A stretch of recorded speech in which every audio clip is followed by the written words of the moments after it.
Invasion, Saipan. The battle for the Marianas Islands has just begun.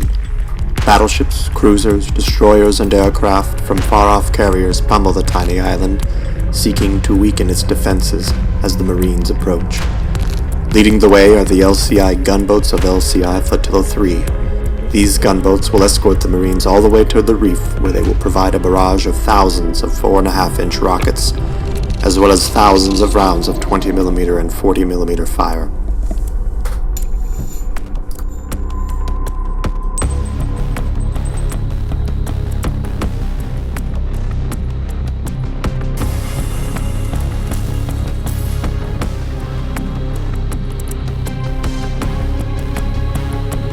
Saipan, the first of the Marianas to be invaded, was not an easy nut to crack.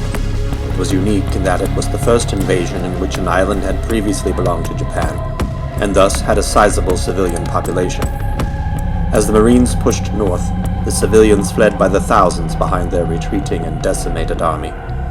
Unfortunately, the Japanese military command had ordered the civilians to kill themselves, rather than to surrender, because the U.S. Marines were said to be all released convicts, murderers, rapists, and cannibals.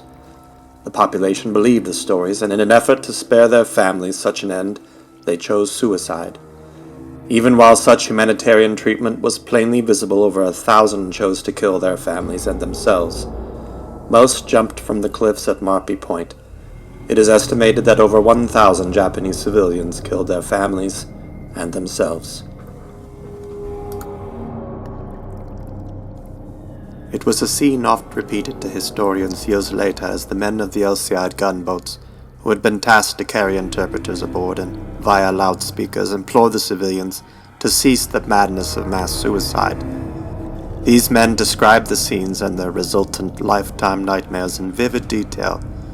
Frantic Japanese prisoners aboard these American LCIs pleaded with their countrymen to make their way to the American soldiers who would treat them well and feed their families.